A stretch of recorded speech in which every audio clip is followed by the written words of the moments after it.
Voltamos com Folha no Ar, primeira edição, 7h32. Muito obrigado pela sua audiência. Já de antemão agradecemos a você pela participação em nosso streaming aqui no Face. Caso você tenha alguma pergunta, alguma opinião, entre aí na nossa página Folha FM 98,3, né, no Facebook, e deixa lá a sua mensagem. Tá? Na medida que o tempo for possível, que a gente traz a sua colocação. Voltamos com o programa Folha no Ar, primeira edição, que hoje tem o prazer de receber aqui o advogado e servidor público, Dr. José Renato Duarte. Dr. Zé Renato, bom dia, é um prazer recebê-lo aqui no Folha no Ar, primeira edição. Seja bem-vindo aí ao programa. Bom dia, Cláudio Nogueira, bom dia, Aloysio Barbosa, bom dia a todos os que nos ouvem, que nos assistem nas redes sociais, nos rádios. E é um prazer muito grande poder participar dessa série de entrevistas importantíssima para trazer à luz a discussão da dificuldade aparente que o município passa, né, e pode tendendo a piorar, né, com a repartição dos royalties do petróleo no mês de dezembro, novembro ou dezembro. Então, eu vou passar um breve currículo só para poder situar um pouco, porque em virtude dos outros convidados já figuras bem públicas, e eu não sou tanto, mas eu entrei em 1985 na Prefeitura de Campos, né, completando 35 anos, vivo aí o dilema de aposento ou não aposento, que eu não sei se vou receber, e de lá para cá a gente ocupou algumas funções. Eu fui diretor da rodoviária Roberto Silveira, depois fui diretor do DTC, antigo Departamento de Transporte Concedido. Aí já no governo do Sérgio Mendes fui superintendente de transportes, depois foi modificado para a secretaria, e aí passamos a secretário de transporte e acumulei com a presidência da EMUT, fui presidente, criador e fundador da EMUT, à luz dos conhecimentos do querido amigo Murilo Diegues, que trouxe essa proposta à época. Foi muito feliz. E como nós transformamos o Departamento de Transporte Concedido na EMUT, hoje em MTT, né? Eu na Secretaria de Transporte acabei acumulando por um pequeno período essas duas atribuições. E depois, os outros governos eu não segui na minha função de agente de transporte coletivo, servidor, né? E, por último, eu vim ocupar, na verdade, a gerência de trânsito, a convite da prefeita Carla Machado, na qual eu tive a felicidade de conhecer na campanha de deputado, fui um dos advogados dela, particular e eleitoral, no período eleitoral, um exercício que não é muito a minha área, mas eu me especializei naquele momento, e sigo servidor, né? Hoje eu estou até em licença-prêmio, encerrando a licença-prêmio, daqueles que têm a possibilidade, só poderiam tirar a licença-prêmio, através do decreto do prefeito, daqueles que teriam tempo para aposentadoria. E eu estou nesse dilema, se aposento ou não ainda, né? Mas conheço um pouco a administração pública, né, esses anos todos. Eu tive contando, eu não sei se foram 10 ou 11 prefeitos que passaram por mim, né? E a gente está lá, cada um com seu estilo, cada um com a sua forma, cada um com o seu jeito de administrar, né? Parece que são iguais, mas são bem distintos um do outro, a forma, a essência, o que eles elegem como prioridade, né?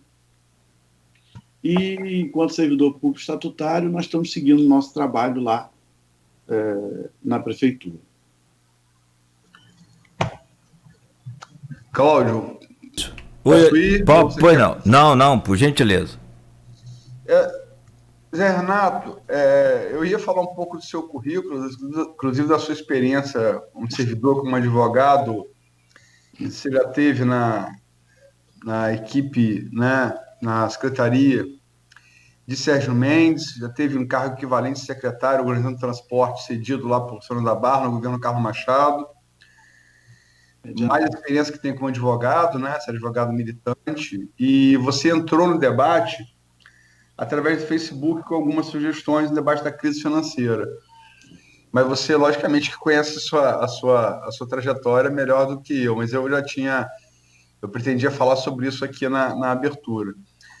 Só antes aqui, para não perder o assunto do bloco anterior, teve aqui, gerou uma repercussão entre os internautas, aqui nos comentários do streaming.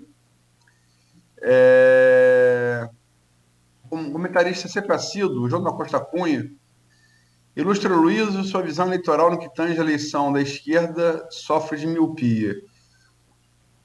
O PDT é um partido historicamente de esquerda. As eleições que o Partido dos Trabalhadores perdeu em Campos, careceu de coligação e, na maioria das vezes, disputou enfrentando a máquina. Aí outros comentaristas responderam ele aqui. Nosso PDT raiz não existe mais, infelizmente, disse Jair Gonçalves. Graciete Nunes, professora sindicalista, disse: Brizola deve estar se revelando no túmulo, PDT em franca decadência. E Maurício Batista, Forel, nosso mais assíduo aqui. Bom dia, acho um tiro no pé trazer bolsonarista, visto que o eleitorado de Caio é pelo carinho de Arnaldo Viana, sua administração na prefeitura. Enfim, aí veio aqui o João da Costa Cunha de novo. Olha a contradição, PDT coligado com o PSL, veja bem. A ideologia desses partidos são antagônicos, é antagônica no caso, né? Por isso que eu prego que não existe direita nem esquerda, existe o lado conveniente. São opiniões. João da Costa Cunha, eu não tenho miopia, eu tenho astigmatismo, por isso que eu uso óculos. De longe eu enxergo bem, eu não enxergo bem de perto. Agora, o que eu disse foi o seguinte: quando eu falo de esquerda, eu estou falando daquela esquerda mais o PDT, eu julgo sinceramente, até porque o PDT fundado em 1979, em Portugal ainda, com Brizola, com Mário Soares, que era um social-democrata, eu julgo o PDT um partido mais social-democrata e trabalhista, da forte tradição trabalhista de Getúlio, do que propriamente de esquerda. E certamente o PT e o PSOL estão mais à esquerda do que o PDT. Eu quero dizer que esse tipo de esquerda, a PT, PSOL, né? Você tem o Roberto Henrique no PCdoB, por exemplo, mas não é bem se você vai dizer que você sempre identificou o Roberto Henrique como comunista, não entendeu? Hoje eu concordo com um comentarista aqui que diz inclusive você, João da Costa Cunha, isso está muito relativizado. Eu quis dizer o seguinte, e isso é histórico, é tão histórico nas eleições de prefeito de Campos, quanto é histórica a popularidade dos garotinhos na periferia e a dificuldade deles na pedra. É histórico que o PT, vamos falar o PT, antes de o PT abrir para o PSOL. O PSOL é uma variante do PT. O PT em Campos sempre teve 5% do eleitorado. 5%. É uma conta. Né? Você pode pegar todas as eleições. E não é suficiente para eleger o prefeito, mas ajuda no segundo turno a eleger entre um ou outro. E que esse eleitorado, pela chapa de Caio do PDT, ele, ou se fosse por exemplo, com Vladimir, ou se fosse, por exemplo, com Rafael, ou se fosse, por exemplo, com Bruno Calil, ou sobretudo com esses aqui, com os que disputam o bolsonarismo, com Tadeu e tal, ele naturalmente iria para Caio. E esse eleitorado, esses 5%, se subdividiu em com duas candidaturas, que são Odisseia e Natália Soares. E acho, sinceramente, que esse eleitor, que é um eleitor muito ideológico, teria dificuldade de migrar para Caio por conta da vista do PSL. É isso que eu disse. Só isso. E agora também acho isso muito teórico. Se é miopia ou não, a gente vai ver no correr das eleições, né? Mas eu tenho astigmatismo. Eu enxergo bem, eu enxergo mal de perto. De longe eu enxergo bem. Mas, Zé Renato, primeira pergunta de todas, que eu fiz a todos. Você acabou não entrando no painel como entrevistado, mas você entrou Inclusive, sugestões suas entraram nas perguntas, nos 2 últimos painéis. Uma pergunta que eu faço a todos aqui. Como é que você imagina como servidor, como advogado, a experiência que você tem no executivo, em cargo de primeiro escalão, tanto em Campos quanto em São João da Barra, como é que você imagina que o prefeito eleito em novembro vai chegar em 2021 com orçamento projetado em 1,57 bilhão para executar e 1,1 comprometido só com folha de pagamento do servidor? Bom dia. Bom dia, Luiz, mais uma vez. Olha, ficou muito claro para todos nós a necessidade de um binômio, né? Que é o binômio da receita, né? Arrecadação e redução. A arrecadação é impor mais impostos, né? Sem ser redundante, à população não dá mais, né? Às vezes a gente ouve dizer assim, a cobrança do IPTU em Campos está desatualizada. Não está, não. Não está mesmo. Você tem uma arrecadação bem atualizada. Um caso ou outro de um imóvel ou outro que era uma casa antiga, que foi transformada numa casa melhor, talvez fique lá. Mas o IPTU hoje é bem atualizado e bem caro. Não se suporta mais taxa de iluminação pública cara, muito cara. Então não dá para querer espremer mais ainda o empresário, o munícipe, com mais carga de impostos, com mais carga tributária. E aí você tem a outra ponta, que é a redução dos custos. Quando chega aí, nós tivemos ao longo desses anos de vida na babesca de royalties de petróleo, um raciocínio de alguns prefeitos, principalmente aqueles que tiveram uma gestão maior, que é o seguinte: nós temos que ocupar todos os espaços na gestão do município, e por isso foi crescendo. E para isso foi crescendo, cresceu bem proporcional também ao número de vereadores, para poder atender. A máquina tinha que crescer para ocupar os espaços públicos e tinha que crescer para poder atender de forma política os candidatos a vereadores e os vereadores eleitos. Então, o gigantismo não é... Eu observo que a estrutura municipal, eu digo que não é nem um elefante, não. É uma teia. É uma teia gigante, é uma teia enorme. E você encontra facilmente muitos setores completamente desnecessários, uma espécie de bis in idem, sobrepostos, que não tem a menor necessidade. Porque o que o futuro administrador tem que chegar em cada setor e perguntar assim: se eu extinguir esse setor aqui, vai prejudicar o quê no atendimento ao munícipe? Nada.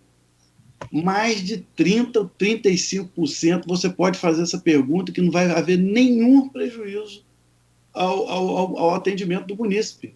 É a estrutura interna corporis, a estrutura que foi crescendo para atender a própria administração pública por si só e não se deu conta. E aí, uma coisa que eu nunca vi desses anos todos que eu estou na prefeitura, redução de órgãos. Engraçado que teve um ex-prefeito, até passado aí, próximo, que divulgou-se muito na mídia, à época, assim, fulano o prefeito vai fazer uma reforma administrativa, e eu falei, puxa vida, agora vai dar uma enxugada. Mas a reforma administrativa ampliou em mais de 200 cargos a mais. Usa-se o discurso da reforma administrativa que todos tenderam a que haveria uma redução da estrutura, dessa teia gigantesca da administração pública, mas, na verdade, houve um aumento muito grande naquele momento. Mas por que aumentou tanto? porque tinha-se muito recurso e isso não impedia o aumento da máquina. Se você olhar a Secretaria de Saúde hoje, é uma prefeitura dentro de outra prefeitura. A Secretaria de Saúde é gigante, é muito grande. Você se perde. Você tem ali o Hospital Geral de Guarulhos, tem um prédio anexo ali enorme. Para você ver lá. Se você for no centro de saúde, você vai ver uma estrutura enorme. O Fundo Municipal de Saúde, as estruturas que você tem ali. Eu tive a grata surpresa de estar lidando, certa feita, com uma situação na Secretaria de Saúde, tinham dois setores jurídicos. Tinham dois setores jurídicos. Não estou entendendo por que a Secretaria de Saúde hoje, só a título de exemplo, deixar bem claro, Luiz e Cláudio, que aqui não vou, tudo que eu vou colocar aqui não diz respeito ao prefeito, ao gestor, ao secretário, nada disso, até porque o prefeito que lá está hoje, que pode continuar, não se sabe, encontrou toda essa estrutura. Ele já chegou lá e encontrou essa estrutura e simplesmente a manteve. E até ampliou, talvez, um ponto e outro. Mas você tem 3 ou 4 subsecretários de saúde. A Secretaria de Saúde tem 4 subsecretários de saúde. É um troço impressionante. E você vai criando cargos, funções, vai ampliando, e aquilo ali não é pela própria criação do cargo em si, mas vai onerando a máquina, e a máquina vai virando uma teia, não é um elefante, não, é uma teia gigante que tem que ser reduzida. E essa redução, eu já sigo nesse debate, já vou colocar a minha primeira, que eu entendo como uma das principais sugestões, propostas e ideias, que é o sistema de processo digital. Você tem a Receita Federal do Brasil, um órgão gigantesco, com dados enormes, toda digital. Você tem o Tribunal de Contas do Estado, é todo digital. Todos os poderes da Justiça, Poder Judiciário, Trabalhista, nas 3 instâncias de poder judiciário, a Justiça Estadual, a Justiça Trabalhista, a Justiça Federal, são todos processos eletrônicos digitais. E aí, eu tive audiência aqui, um juiz no Tribunal Regional do Trabalho, no Rio de Janeiro, eu da minha residência, e o cliente em São João da Barra. E audiências virtuais, eu fiz umas 6 audiências virtuais por conta da pandemia, é o novo... E citando também aqui, desconsiderando essa questão que está sendo debatida atualmente aí com relação às perícias, sem levar em consideração as perícias, o INSS digital e o meu INSS. O INSS digital hoje, que é o meu INSS, são 2 plataformas, o meu INSS e o INSS digital, que é mais para os advogados, tende a transformar todas as agências em agências digitais. O próprio sistema já nos diz, agência digital tal, agência digital tal. As agências do INSS no Brasil, elas só serão físicas, com toda certeza, em muito breve espaço de tempo, somente para perícia médica. Você pode fazer tudo na plataforma do meu INSS, tudo. Nesse período de pandemia, eu requeri 2 pensões por morte e uma aposentadoria por tempo de... Conexão dele? Travou a conexão. Não, travou. A travou. minha também chegou a dar uma travada, eu tive que voltar aqui. Voltou. Então, voltou. Zé Renato? Deu uma travada e voltou. Você estava falando sobre INSS. E aí travou. Então, o INSS digital hoje, essas agências vão ser transformadas em agências digitais. O INSS já se refere a isso como agências digitais. Veja bem, então você tem Tribunal de Contas do Estado, é todo digital. E o município de Campos é uma situação sui generis. Parte da situação do município, parte da estrutura do município, ela já é eletrônica, ela já é digital, e parte você ainda está na fase do carimbo. Nós estamos vivendo o momento do token, e o município vive o momento do carimbo ainda. Então, os procedimentos administrativos internos precisam urgentemente serem digitais. E vai resolver muitas questões, e uma muito principal, que é o pregão eletrônico. Ah, sim. Isso Você vender pelo pregão eletrônico, que precisa ser implantado de forma ampla, geral e irrestrita. Você vender por pregão eletrônico hoje é uma coisa, você receber ou ter a certeza que vai receber é outra. Porque o que acontece na administração pública é o seguinte: quem recebe hoje, nesse momento de crise? O amigo do amigo do amigo do prefeito. O processo dele anda, o processo dele passa na frente, e ele vai lá e recebe. Por quê? Porque eu tiro da fila, eu tiro do atendimento, eu dou o andamento quando eu tenho o amigo do amigo me procurou, e aí eu vou dar andamento a isso daí, e fulano vai receber, ciclano vai receber. Então, o pregão eletrônico é muito importante, o sistema digital de processos. Os processos administrativos têm que ser eletrônicos com a maior brevidade possível. Se você for hoje na Procuradoria-Geral do município, na Secretaria Municipal de Fazenda e no controle e no Fundo Municipal de Saúde, você quase não enxerga o servidor. A mesa dele está de processo, está tapando ele de tanto processo, muitos ali parados por falta de recursos para pagar, outros por falta de interesse, outros mesmo aguardando documentos e outros aguardando andamento. Você não vê o servidor de tanto processo. E esses processos físicos têm um custo que não, eu não estou aqui falando na economia do cafezinho, não, que isso realmente é desnecessário. Eu estou falando num sistema que vai trazer uma economia, celeridade, transparência e certeza muito grande. Porque se você participa do pregão eletrônico e vende, o problema não é vender para o município, não. O problema é receber. E se você está lá em São Paulo e vendeu o pneu com preço melhor para Campos, não sei se venderia, porque não sabe se vai receber. Mas se você tem um sistema eletrônico, que aquele processo vai andar, ele vai entrar numa fila eletrônica e não vai ter por que ele não andar. Toda a sociedade pode acompanhar e você tem limites de acesso de senha, obviamente.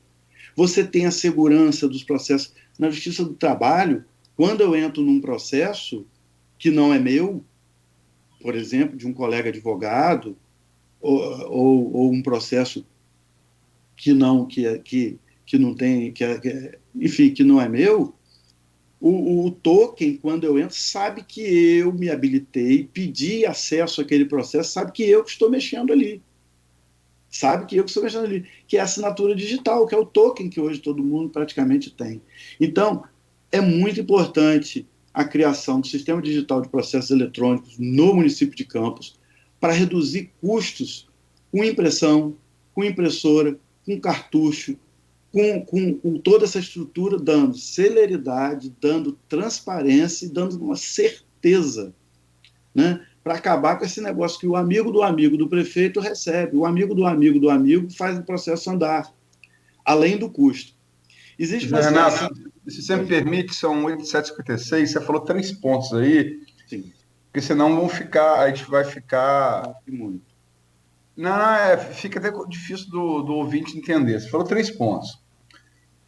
Pelo menos pelo que eu pude aprender. Instalar o sistema digital de processo, né, integralmente, enxugamento de cargos e pregão eletrônico. Pregão eletrônico é uma pauta que está em quase todos os painéis a partir de certo momento, e eu preferia falar dele um pouco mais adiante, quando a gente falar das alternativas. O sistema digital de processos e o enxugamento de cargos, você falou sobretudo em cargos que se sobrepõem, né? Cargos criados para executar a mesma função. Por que isso não foi feito até hoje? Por que isso não foi feito? Você é servidor público há quantos anos você falou? 35. Você viu algum prefeito se mexer para fazer isso, por exemplo? Porque sistema digital de processo é uma coisa relativamente nova. Mas enxugamento de cargo, sobretudo naqueles que há sobreposição. Você citou aqui várias subsecretarias de saúde. Algum prefeito chegou a tentar fazer? Muito pelo contrário, todos só aumentam. Isso é que é grave, todos só aumentam. E vou dar um exemplo, Aloysio, clássico. Vou dar um único exemplo, mas serve para diversas situações que tem que ser levantada com mais critério. E antes de eu dar esse exemplo com relação à questão do servidor, que é muito sensível, que sou o servidor que sou, vou deixar bem claro o seguinte. Primeiro que o servidor estatutário, dificilmente você vai vê-lo envolvido em qualquer tipo de falcatrua, qualquer tipo de situação. O servidor estatutário, ele é o protetor da estrutura pública, porque os prefeitos e os nomeados passam, e ele fica ali. Ele é o guardião da estrutura pública municipal. Então, há que se prestigiar esse servidor que estudou, que tem a meritocracia, que se dedicou e que se dedica à estrutura pública, porque ele sabe que aquele nomeado, ele sabe que aquele prefeito vai passar e ele fica ali. E ele não pode errar, ele tem que vigiar, ele é a estrutura pública. Dito isso, eu vou dar um exemplo clássico e é absurdo. Você tem a Secretaria Municipal de Gestão, que é a secretaria que gere toda a admissão, nomeação,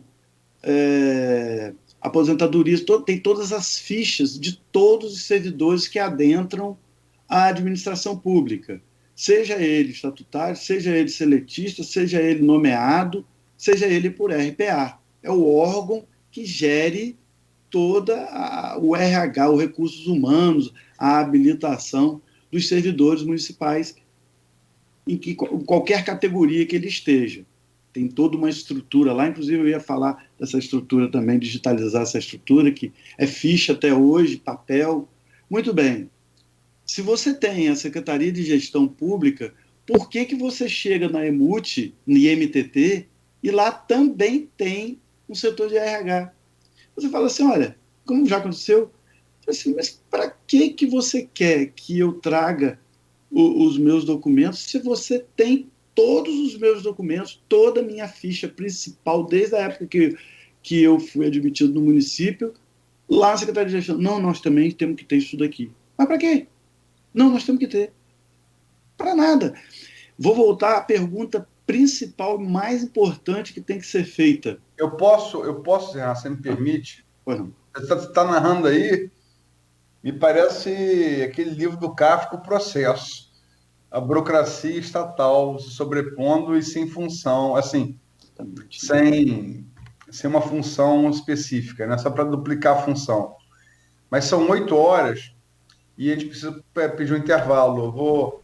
Se me permite, eu vou pedir para você propor essa solução no próximo bloco. Pode ser, Cláudio Nogueira? Perfeito. A gente seguindo essa linha de raciocínio dele aí é exatamente longa, mas é importante.